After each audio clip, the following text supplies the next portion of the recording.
Las opiniones aquí emitidas son responsabilidad de quienes las expresan. No comprometen el pensamiento de AzoTV Cable ni de su canal local de televisión.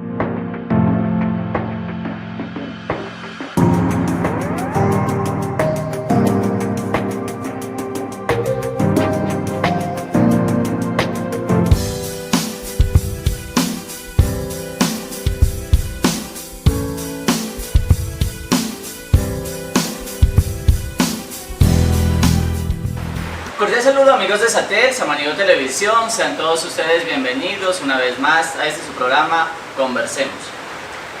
Y para conversar, durante esta semana hemos tomado la decisión de indagar un poco más sobre el gobierno, sobre el Estado, conocer más sobre el poder ejecutivo de nuestro país, de nuestra querida patria llamada Colombia. Y para mí es un honor que en esta oportunidad me acompañe el abogado Luis Homero Torres. Amigos televidentes, quiero delante de ustedes agradecerle, doctor, por aceptar esta invitación a conversar y permitirnos conocer más sobre nuestra amada tierra. Sí, buenas tardes, Javier, muy amable por su invitación. Y a ustedes, amigos televidentes de Samaniego, un cordial saludo. Doctor, una de las calles se encuentra, hay una confusión, unos dicen que es gobierno, que el gobierno es lo mismo que Estado. ¿Qué nos podría decir? ¿Gobierno es lo mismo que Estado o qué diferencia hay? No, son términos que, digamos, que están correlacionados, pero son diferentes. Cuando hablamos de Estado, tal vez alguna vez ya lo dije, es una ficción jurídica. O sea, el Estado en sí no tiene cuerpo. Simplemente existe por la voluntad de los ciudadanos. Entonces, ¿qué es lo que hay que explicar? Antes de la Revolución Francesa, 1789, como lo había dicho, un monarca decía: el Estado soy yo. ¿Por qué? Porque todo se concentraba en él, todo el poder.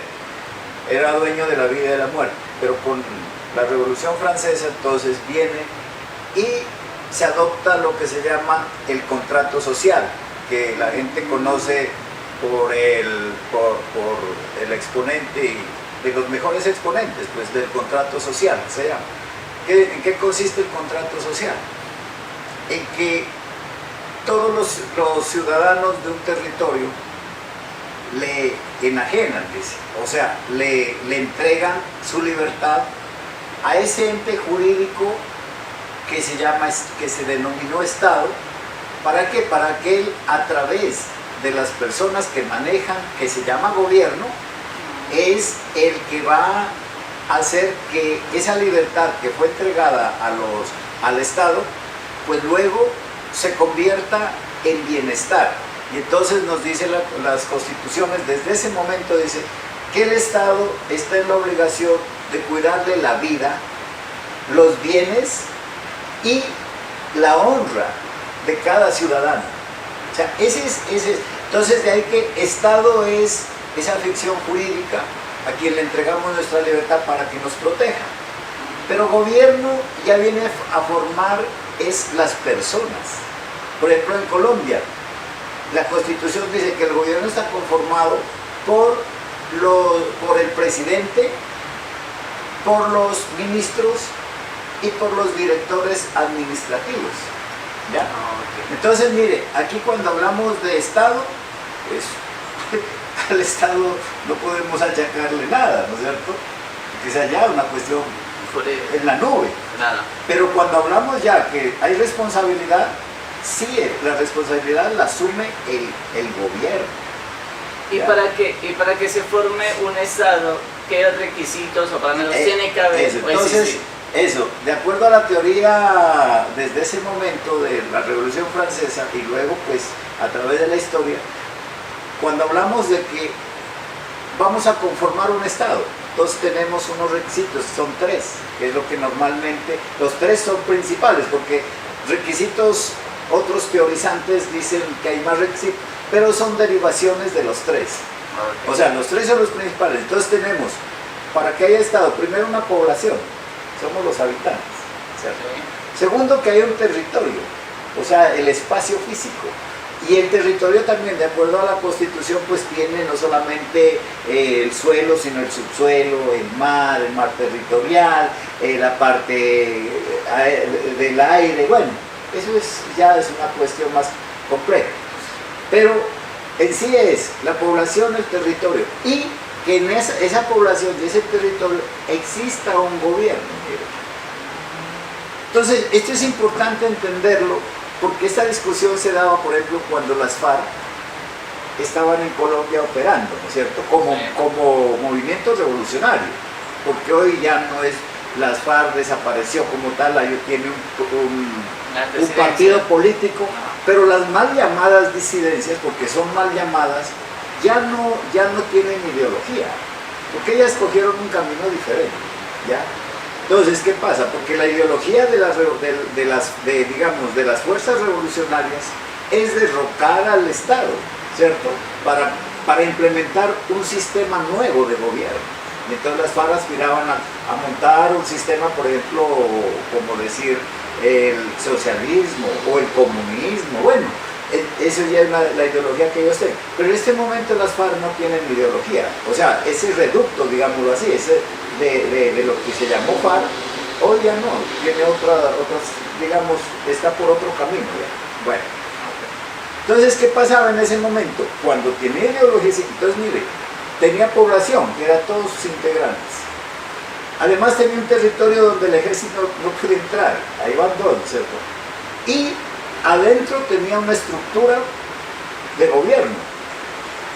Entonces, mire, era un estado dentro de otro estado. Y hablando, disculpe, y en ese momento, hablando ya de un estado dentro de otro estado, ¿podríamos decir que también los indígenas también tienen su estado? Es interesante su pregunta porque, mire, desafortunadamente los constituyentes del 91, para sacar esta constitución, que se llama la del 91, Constitución Política, pues fueron los 70 constituyentes, pero cada uno tenía una ambición personal, una forma de ver. Y entonces a cada uno trataban de darle contentillo dentro para que quede plasmado en los artículos de la Constitución. Y ese fue uno de los problemas. Por ejemplo, a los indígenas terminan reconociéndoles territorio. ¿Ya? Mire, un elemento. Población, pues. ¿Ya? Y por el otro lado, una jurisdicción especial. O sea, la parte legislativa, de gobierno, la parte de gobierno. Porque allá ellos tienen gobernadores, ya tienen las juntas y tienen su propia justicia. Miren, entonces en ese sentido, ellos legalmente, dentro de la teoría del Estado, son un Estado. Pero aquí hay un problema gravísimo con ellos, que el Estado colombiano los ha visto como personas disminuidas, y por eso hay que hacerles concesiones, ¿ya? Y entonces, les dimos toda esa garantía que fuera como si un Estado, pero no se los trata como Estado. Ese es el problema. Y entonces viene un limbo jurídico. Por ejemplo, este ejemplo. Si usted quisiera ir a ser gobernador de uno de los cabildos, no podría hacerlo, ¿cierto? ¿Por qué? Porque no le permite. Pero resulta que al contrario sí. Uno que esté en un cabildo indígena, como es el caso de Santa Cruz, Guayabés, como fue el caso de Popayán, del Cauca, donde un gobernador indígena fue gobernador del Cauca. Y acá en Guayabés, un indígena del resguardo de Santa Cruz es hoy alcalde. Mire esa contradicción, ¿no es cierto? Ahora, por el otro lado, ya en la teoría económica, pues el Estado tiene que generar sus propios ingresos. Pero acá resulta de que los tratamos, como digo, como si fueran personas disminuidas que hoy llamamos, y entonces tenemos que darle la plata a ellos para que ellos hagan lo que quieran, porque por el otro lado tampoco hay control de ese dinero que se les gira a los resguardos. Entonces, mire, ese es un problema que en Colombia tenemos, que ojalá en el futuro podamos dilucidarlo y podamos concretar, porque yo desde una percepción personal tuve la oportunidad de trabajar y convivir 4 años con todos los indígenas del Valle del Cauca, cuando yo trabajaba como zootecnista en la Corporación Autónoma Regional del Valle del Cauca, CBC. Entonces yo sacaba proyectos internacionales y trabajaba con todos los indígenas y además con todas las negritudes, o sea, los afrocolombianos que llamamos. Y entonces tuve la oportunidad de convivir 4 años con los indígenas y conozco todas sus costumbres, conozco todas sus formas de pensar y lo que ellos llaman la cosmogonía, la visión que ellos tienen. Y resulta de que ellos no son, y a través de la historia usted sabrá que los indígenas no son productores, sino consumidores. Entonces imagínense esas contradicciones que tenemos en nuestro país, ¿no es cierto? Y en ese sentido de que son consumidores, no productores, es un gasto que hace el gobierno para mantener también... Claro, precisamente por eso, ese es un problema grave porque, mire, esta anécdota, ¿no? Estando en la CBC les fuimos a proyectar un video de la conservación del bosque y en mitad digamos, del video el gobernador de ese cabildo donde íbamos allá, se llamaban los Chamapuros, que están en la vía Málaga, allá en el valle, dijo, apaguen esa cosa, ¿sí? Bueno, como es el gobernador, la autoridad, señor gobernador, ¿qué sucede? Dijo, no, quiten eso porque a nosotros eso no necesitamos. ¿Qué necesitamos? Que nos traigan un video para que nos enseñen cómo sacarle plata al Estado.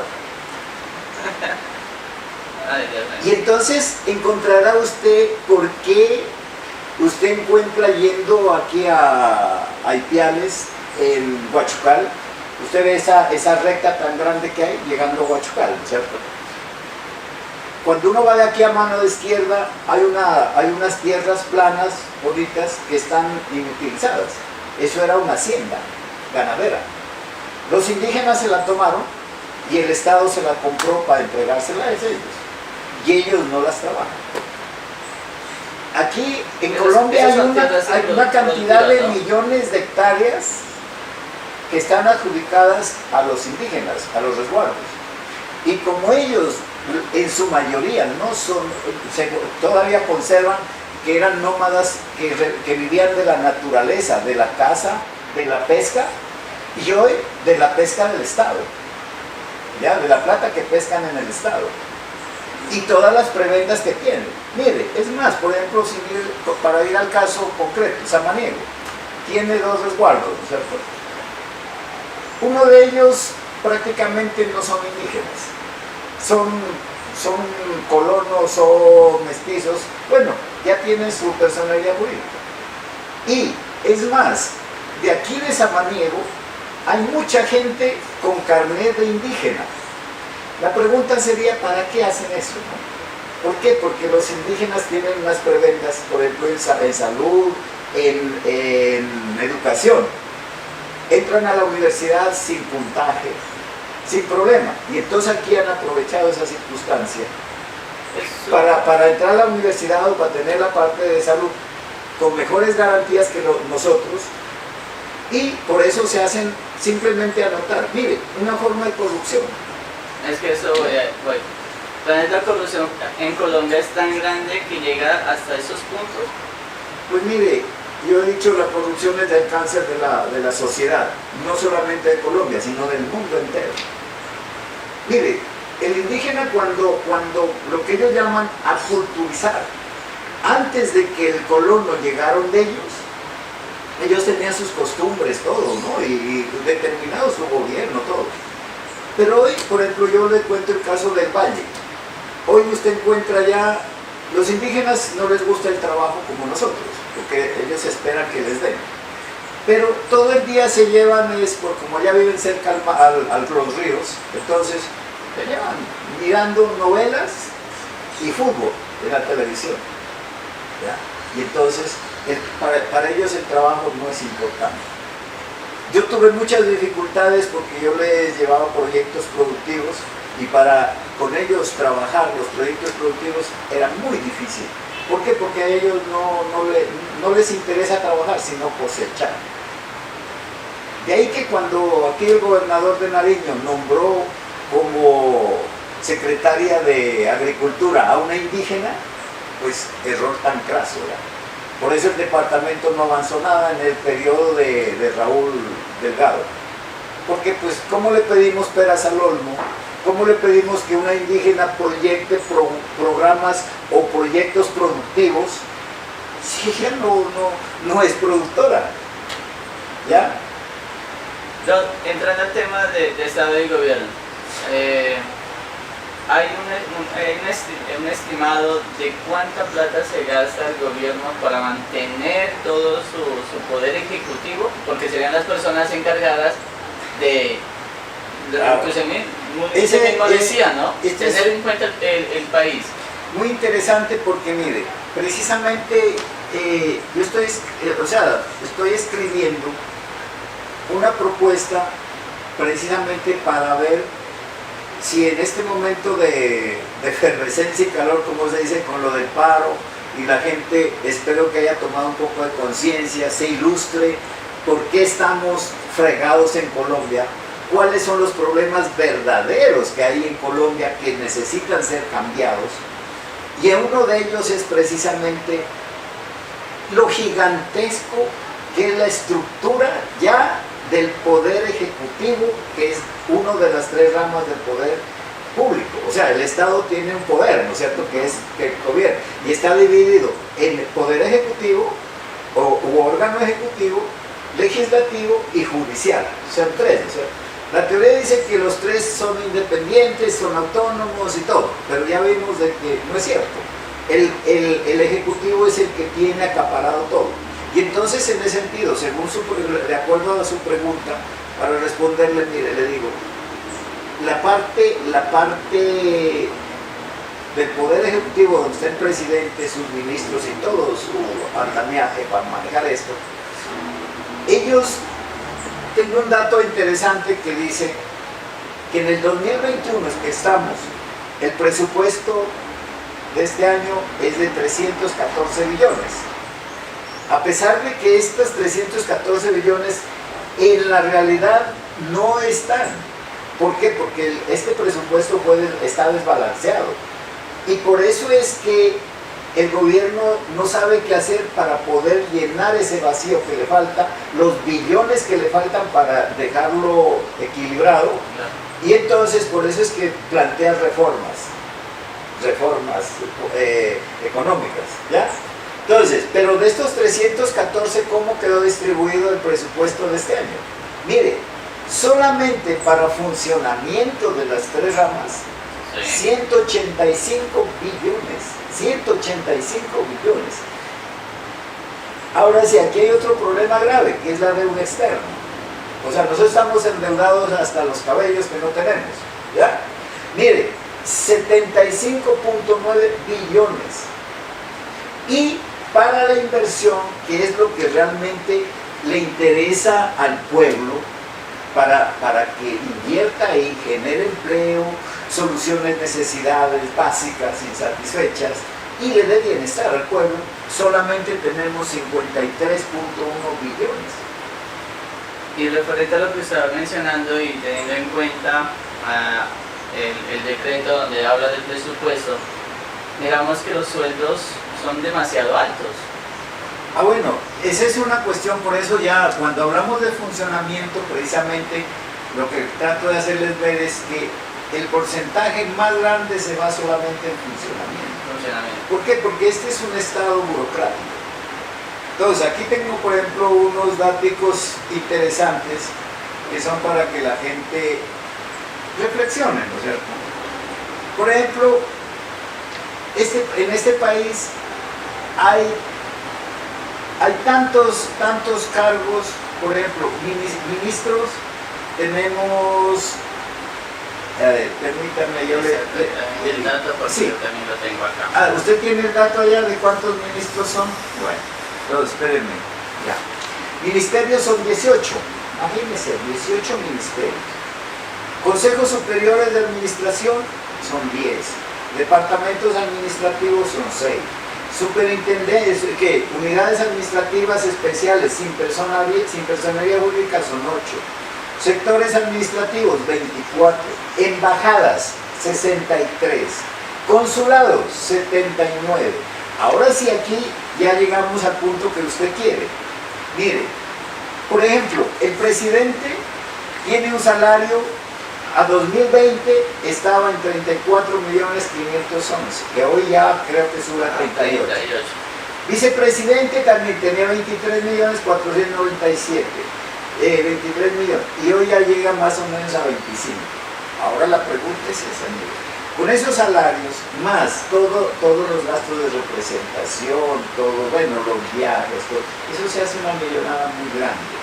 Y entonces, por ejemplo, hablemos por ejemplo de las embajadas. Hay 63 embajadas, pero él recibe, ¿no? Y con consulados. Por ejemplo, el caso de Venezuela. Usted sabe que en Venezuela tenemos un problema muy grave, que no se dan ni la mano los presidentes. Sin embargo, hay un embajador y hay 7 consulados.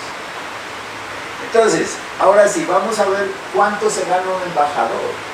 Mire, el embajador, por ejemplo, el embajador de Colombia en el Japón gana $10.400. Pero a eso hay que sumarle prima de costos de vida, ¿ya? Que la prima de costos de vida está entre $1.200 y $7.000. Ahora, sobre eso también hay un subsidio por dependientes. Si el embajador tiene más personas a su cargo, le dan más plata. Y aparte de eso hay gastos de representación, que los gastos de representación están también entre $1.200 y $7.200.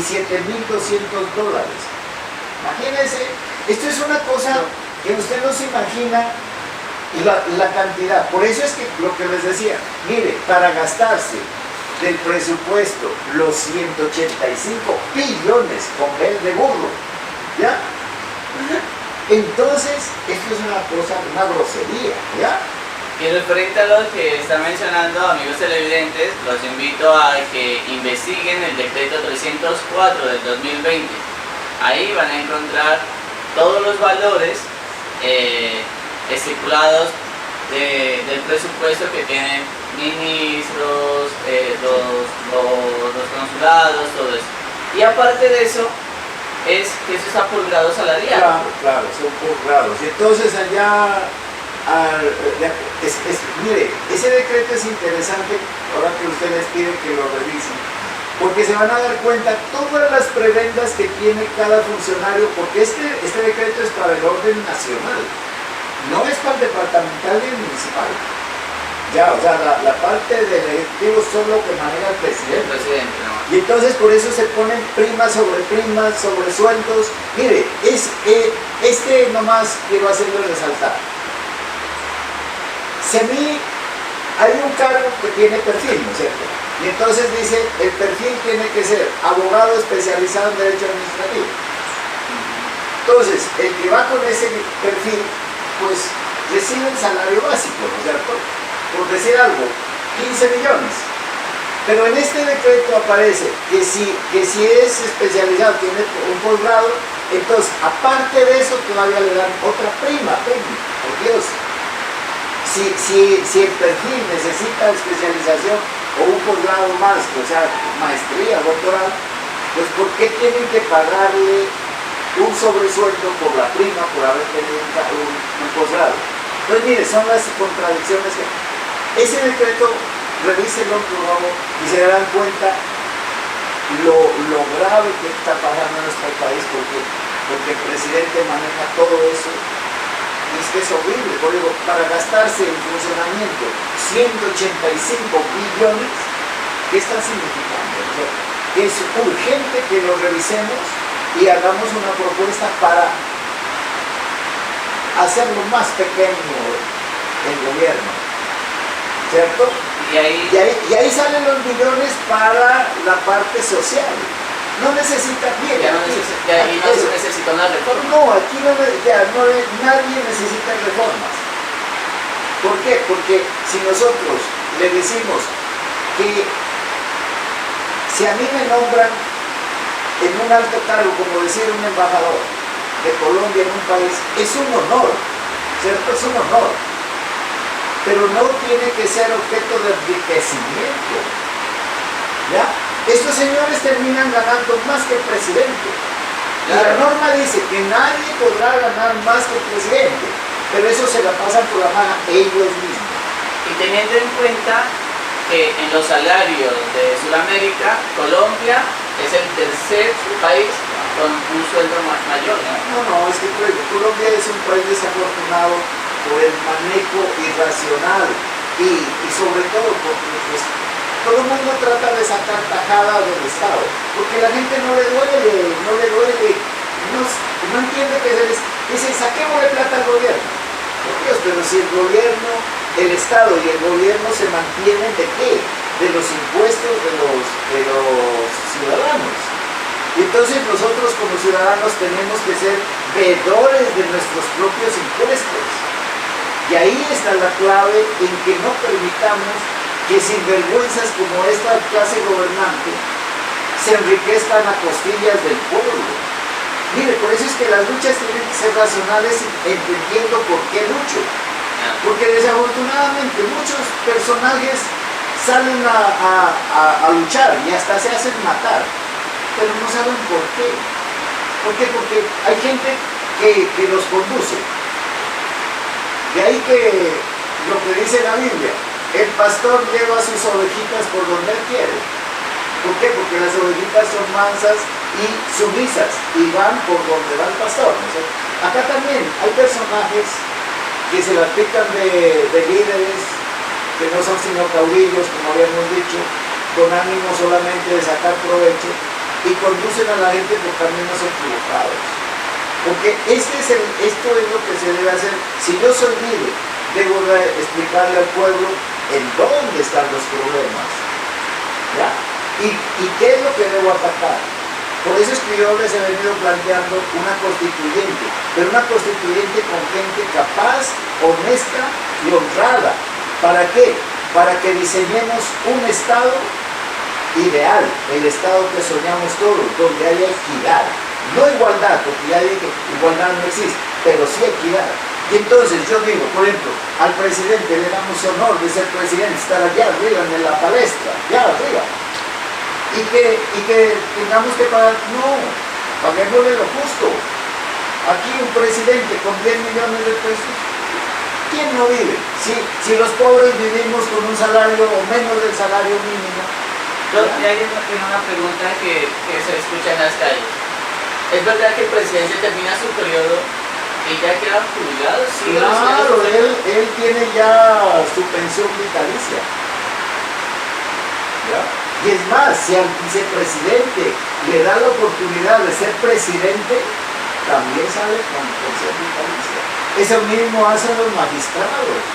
Eso mismo se pensionan rapidito y con esos salarios tan altos. Por eso es que mire, la cúpula, o sea, los gobernantes, ellos mismos se ponen los salarios, se ponen todas las prebendas, ¿ya? Porque es que los que usted mire, el salario básico es una cosa, pero todas las prebendas que le arriman a eso, por eso es que les da esas millonadas tan grandes. A eso es que tenemos que atacar, ¿ya? A eso, para que no sigan comiéndose los tributos del pueblo unos pocos. Bueno, amigos televidentes, hemos llegado a la mitad de nuestro programa llamado Conversemos. Vamos a hacer una pausa y ustedes sigan conectados con la mejor programación que tiene el canal local Satel Samaniego Televisión.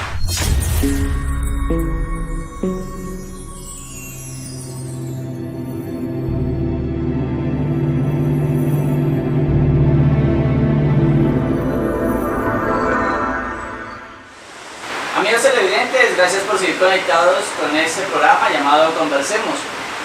Y conversando y indagando sobre este tema, doctor, me gustaría preguntarle, estos paros, esas protestas, ¿será que van a lograr reducir este gobierno? Desafortunadamente no, porque lo que están planteando no es eso.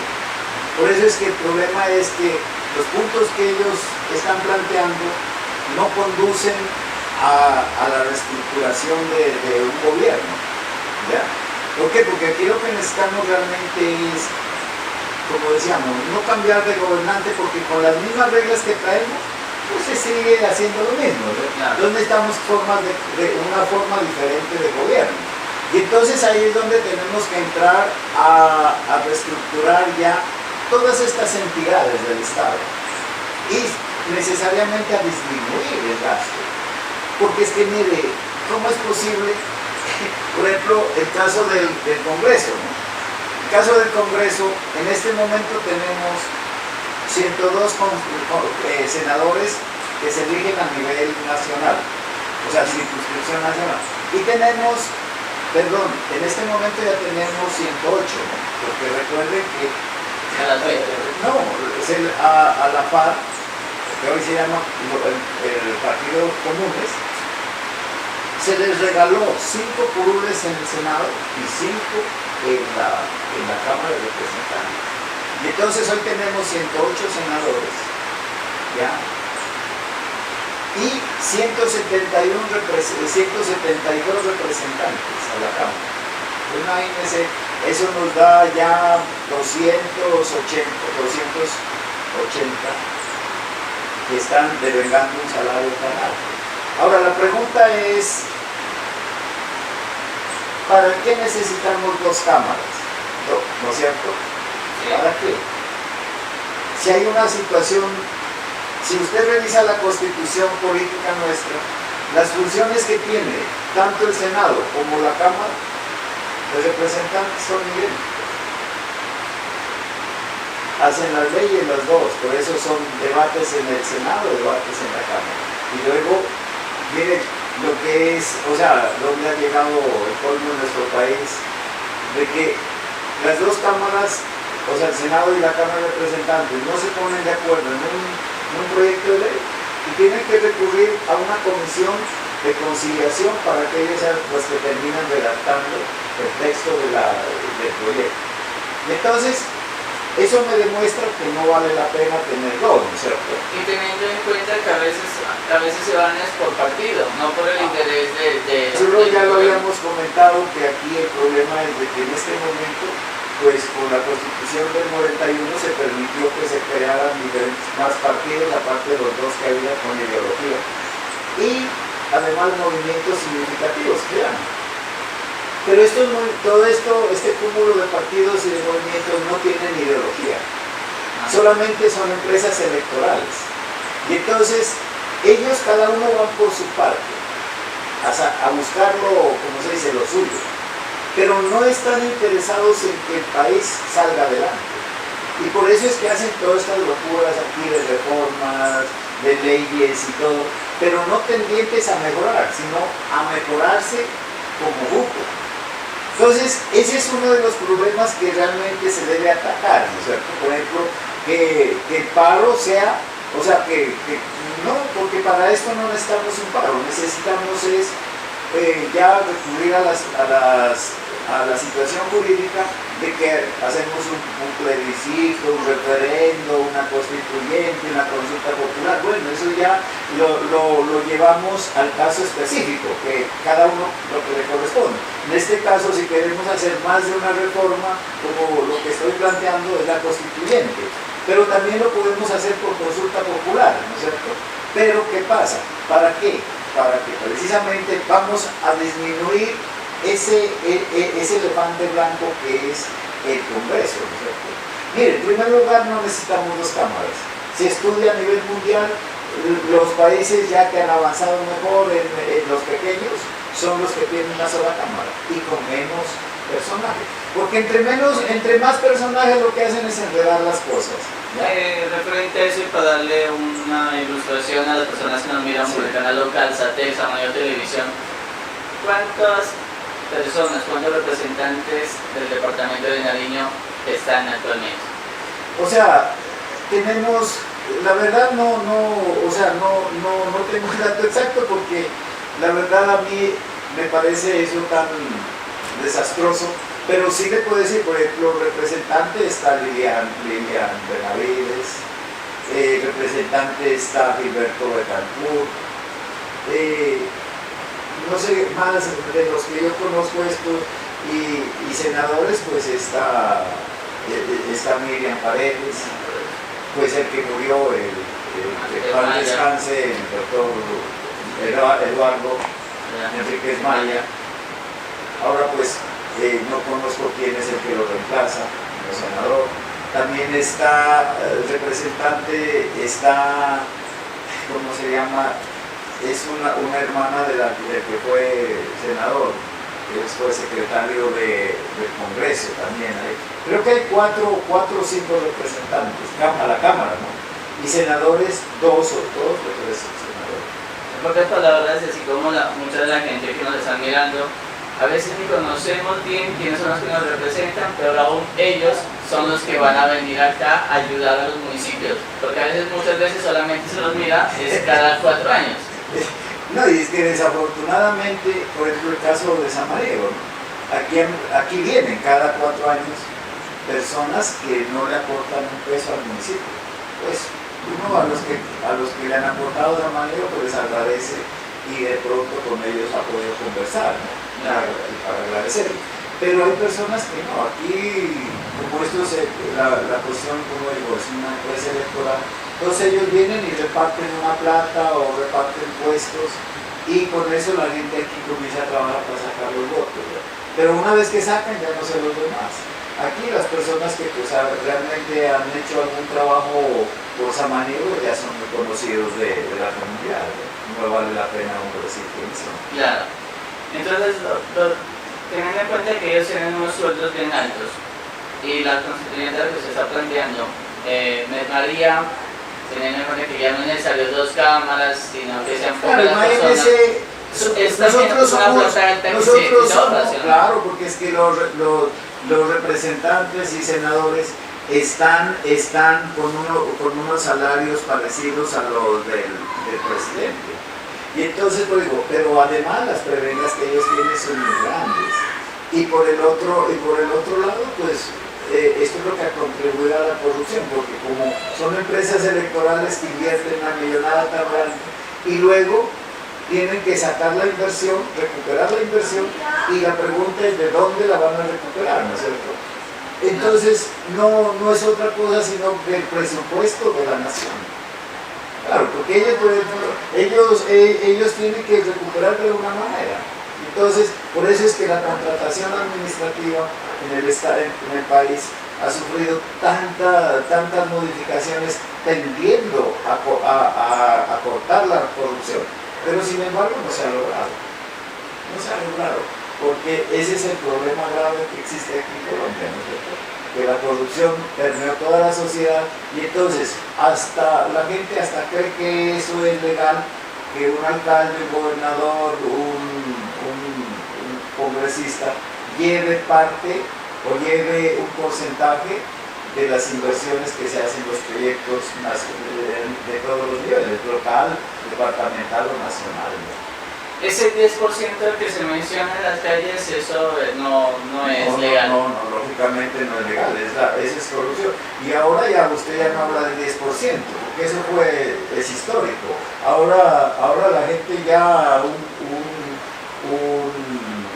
porcentaje más elevado que termina siendo del 20, del 30%. ¿Por qué? Porque ya no solamente recibe uno, sino hay cadena que recibe. Todos los que tienen que ver con el contrato entonces terminan recibiendo. ¿Por qué? Porque esa es la única manera de que la gente acceda a un contrato del Estado. Por eso hay firmas, hay ingenieros que no quieren contratar con el Estado, porque ellos dicen, en primer lugar, hay que volverse corrupto, hay que entregar parte del dinero y hay que inflar los costos para poder solventar esa corrupción, lo que el pueblo llama el CBY, como yo. ¿Ya? Esa es una realidad y por eso le digo, aquí hay que plantear cosas como que hay que reestructurar, ¿no es cierto? Por ejemplo, yo estoy planteando otra cosa, es que debemos de abolir la elección popular de alcaldes y la elección popular de gobernadores. ¿Verdad? Hay algo interesante, es un punto de vista que me gustaría que los televidentes lo conozcan, y es ¿por qué hay que acabar con los gobernadores para proceder? A ver, yo le digo como experiencia propia. yo fui el último alcalde por decreto en Samaniego. A mí me nombró el gobernador de ese entonces, Luis Eladio Pérez Bonilla. A mí no me costó un peso para llegar a ser alcalde. Fue por una amistad que se hizo aquí en Samaniego una vez que vino aquí y nos tomamos unos tragos en la casa de un amigo y alguien propuso que si él era gobernador que me llevara de alcalde. Y él lo cumplió, ¿ya? Entonces cuando yo vine a ser alcalde, yo no traía, digamos, yo no tenía ese apremio de venir a recuperar una inversión, que yo no había gastado nada. Entonces, primer punto, ¿no es cierto? ¿Por qué?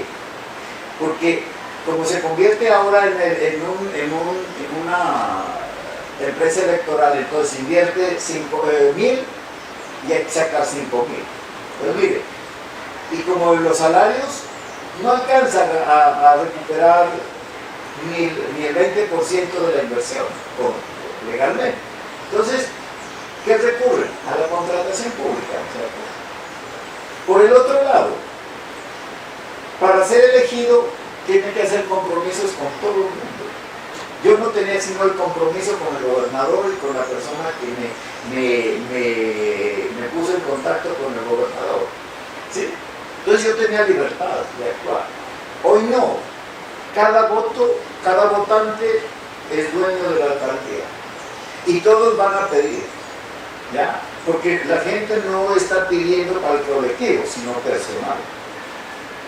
En ese entonces, por ejemplo, las obras que hacíamos en el campo, eran, la mayor parte la colocaba la comunidad. La alcaldía aportaba, ¿ya? Pero la mayor parte de la comunidad.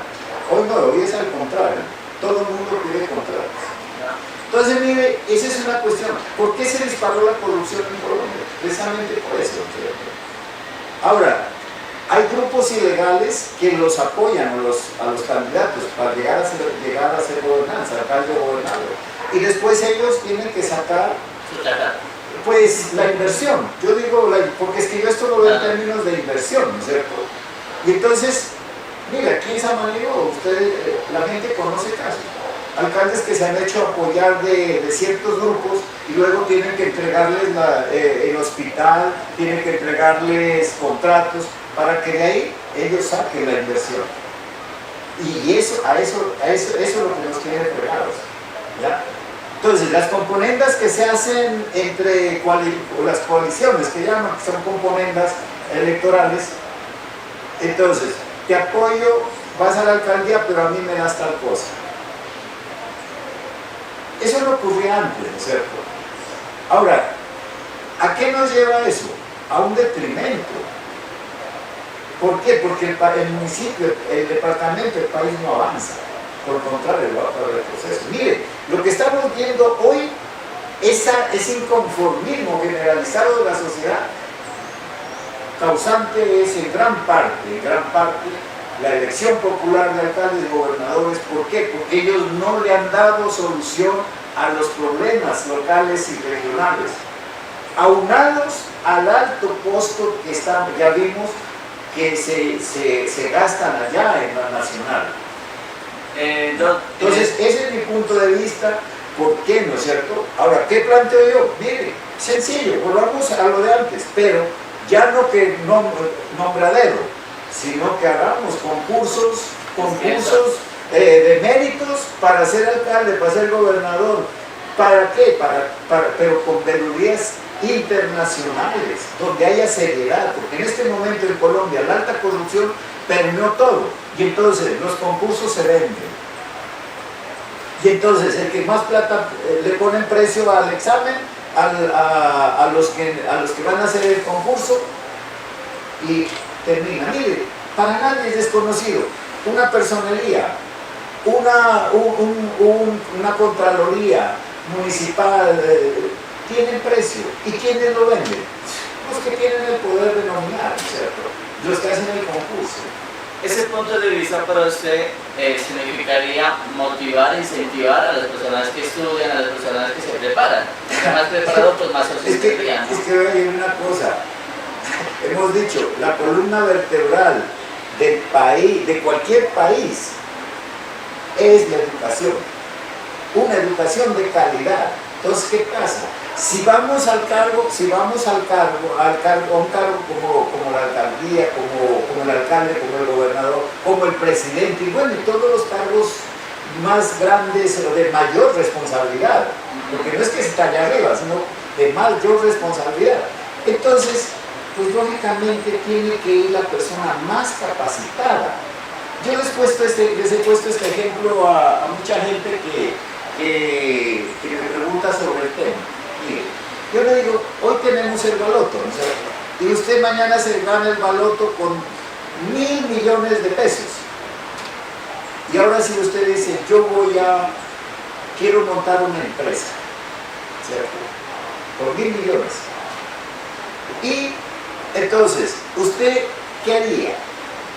¿Llamaría a la señora que le hace el aseo en su casa? ¿Al chofer que le maneja su carro para que venga a gerenciar esa empresa que usted tiene, que va a montar? ¿Lo haría usted? O abriría un concurso para buscar un alto ejecutivo con conocimientos específicos de la empresa que usted quiere montar. ¿Por qué? Porque eso le va a dar garantía para que su empresa salga adelante. Porque nadie invierte para perder, uno invierte para ganar y mantenerse en el tiempo. Eso mismo dice la ley, la norma para los municipios y departamentos. El alcalde son gerentes. Y entonces, pero en los municipios, yo les decía aquí, tuve la oportunidad de conocer un municipio donde el alcalde dos veces elegido era el chofer de una bojera. Yo no estoy en contra de él porque él era una persona como persona bien, ¿cierto? Pero no tenía el conocimiento para manejar 25.000 millones de pesos que le llegaron al municipio. Y entonces, esa persona, ¿qué hace? Se parte, ¿cierto? Y la gente muchas veces dice, qué buen alcalde, ese sí reparte. ¿Cómo ha pasado esa manera? Alcaldes buenos, porque iban a dejar borquetas de triturado, de arena, a las veredas, inclusive a personas que ni siquiera las recibieron, porque les iban y les dejaban, sin pedir. Y entonces decían, uy, ese alcalde sí era bueno. Porque hacían fiestas. Exacto, ¿ya? Porque les dan trago y les dan de comer y entonces, uy, ese sí era buen gerente, buen alcalde. Entonces, mire, es una cosa, esas son las cosas que desafortunadamente nuestro pueblo, cuando desconoce estas cosas, pues cae en el error, ¿cierto? Pero yo le digo una cosa, aquí un alcalde, un gobernador, tiene que ser una persona preparada en administración pública. Es una ciencia, una ciencia. La administración pública es compleja, como otras ramas de la ciencia, ¿no es cierto? Como la medicina, como el derecho.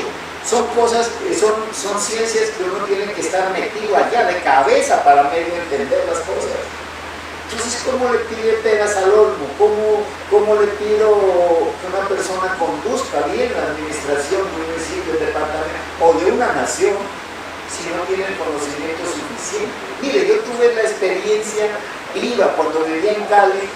Allá cometieron el error de nombrar alcalde a un ciego. El ciego era una persona buena gente, ¿ya? Pero él no veía. Y sus asesores hacían y deshacían. Todos los que lo rodearon. Es tanto que tuvieron que destituirlo. Entonces, eso el pueblo hace cosas que no debe hacer, ¿ya? Elige al menos indicado. ¿Y después qué pasa? Perdón. Y elige al menos indicado y después en los corrillos en las esquinas hablando mal de esa persona. ¿Por qué? Porque primero lo eligieron mal y segundo no se interesan en ayudarle. ¿Por qué? Porque estos señores, como no saben nada de administración, se rodean de los amigos, ¿cierto? Pero amigos que también desconocen la administración. Y y entonces tenemos el descalabro de los municipios que en vez de ir para arriba, porque esa es la obligación del gerente que está administrando el municipio, ¿no es cierto? Que es el alcalde o el gobernador, en vez de ir para abajo. Y eso es lo que le ha pasado a Samaniego, porque estando de una categoría, en cuarta categoría, actualmente es en una sexta. Pues mire que ese es un tema interesante que usted toca. Samaniego, el municipio de Samaniego nace con cuarta categoría. Nosotros estábamos primero Pasto, Ipiales, Tumaco, Samaniego. Estamos por encima de Tuquedo.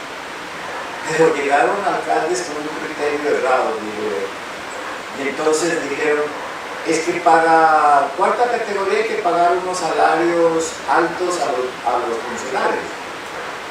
Entonces vamos a hacerla bajar para pagar menos. Y terminamos en sexta, imagínense. Somos lo último, porque si hubieran más categorías para abajo ya estuvieran más abajo. ¿Ya? Pero ¿qué pasa? ¿Por qué? Porque aquí en Samaniego se creó el paternalismo absoluto. Que para ganar los votos no hay que cobrar nada. Entonces, tenemos un agua pésima. ¿Por qué? Porque no tenemos medidores para cobrar un agua potable al precio justo. Aquí, el predial, esto no se actualiza. El predial es una cuestión, mire, por ejemplo, usted tiene un lote, tiene un precio de predial, pero si tiene un edificio de 5, 6, 7 pisos como hay aquí, pues lógicamente tiene otro precio. La construcción vieja tiene un precio, la construcción nueva tiene otro. Bueno, esos son los ingresos, aquí no se cobra valorización. Se hace una obra y todo lo pone el municipio. Ahorita con este alcalde se está trabajando obras mixtas, ¿no es cierto? Parte del municipio, parte de la comunidad, que eso me parece bueno, para que haya sentido de pertenencia. ¿Ya? Entonces, no se cobra, por ejemplo, se llama la plusvalía, que es otro impuesto. Bueno, aquí prácticamente los impuestos son nulos. Entonces, ¿qué pasa? El municipio no tiene ingresos propios. Eso es lo que le da la posibilidad de ascender en categoría. Como nosotros no recolectamos nada, entonces bajamos.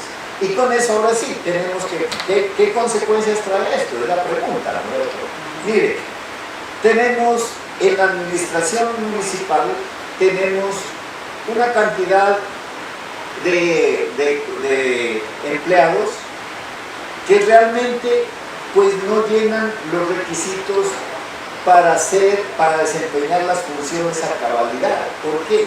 Porque pues normalmente tienen que nombrar personas que apenas están terminando una carrera, si es que acaso, o sin títulos, sin nada, sin experiencia. ¿Por qué? Porque a ellos les pagan un salario bajito.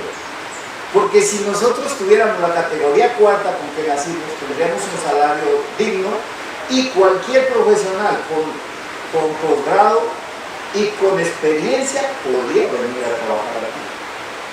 Pero hoy no, porque los salarios son ínfimos. ¿Ya? Entonces, mire cómo está esa manera. Además, como digo, desafortunadamente, yo siempre he dicho, cuando la cabeza no funciona, los pies van para donde quiera. Y eso ocurre. Si la cabeza, que es el alcalde, no tiene en su cerebro la concepción del municipio, qué es lo que tiene que hacer, pues lógicamente no puede mandar. Y sus secretarios, que son, pues no están en nada, no van para ningún lado, y además tampoco pues tienen la capacidad de decisión, porque es la otra cosa. El alcalde no les delega las funciones para que tengan autonomía, como son los ministerios, como son las secretarías en los municipios grandes. Muchísimas gracias. Lastimosamente el tiempo de televisión es muy corto, pero queremos agradecerle porque ya nos aclaró un poco sobre la diferencia que hay entre un gobierno y un Estado. Hacemos la invitación para que nos siga hablando más de Samaniego y que conozcamos ahora nuestro municipio. Ya empezamos a conocer el Estado, vamos a empezar conociendo poco a poco también nuestro municipio. Entonces, muchísimas gracias por estar siempre atento a Conversemos. Gracias a ustedes, y es interesante que pues estas charlas, como digo, pues yo lo hago sin el ánimo de ofender a nadie, sin el ánimo de sacar provecho, no. Lo único que me interesa es compartir los pocos conocimientos que yo a través de estos años de estudio he logrado, ¿no? Y hay muchas cosas que podríamos plantear para ver si en el futuro, ¿no? Pues lo que ya pasó no hay para qué lamentarse, pero si hacia el futuro a ver si logramos, especialmente que nuestros municipios pues tome un rumbo ya más serio, un rumbo con unas metas definidas, y que logremos, por ejemplo, hacer un buen plan de ordenamiento territorial, primeramente, que es la base. Y en segundo lugar, pues con la administración que venga en el futuro, pues hacer un buen plan de desarrollo, como dice la ley, ¿no? Como digo, pues lástima que por ejemplo el plan de desarrollo que se hizo en este periodo, pues no fue manejado lo acorde con las normas. Es una cuestión que realmente deja mucho que desear. Entonces, si no tenemos una brújula, pues difícilmente podemos llegar a nuestra meta, ¿no? Y eso es lo que nos hace mal. Entonces, pues yo sí les digo, pues, le agradezco que me den esta oportunidad de tratar de explicar, ¿no es cierto? Porque cuando uno tiene conocimiento, ¿de qué vale si se queda con él? Lo bueno es compartir, y eso es lo que yo siempre he tratado de hacer aquí en San Manero, por lo poco que yo conozco. Les agradezco también a amables televidentes y esperamos pues en una próxima ocasión tratar otros temas precisamente referentes a la administración pública. Entonces, amigos televidentes, eso es todo por hoy. Recordarles que mi nombre es Javier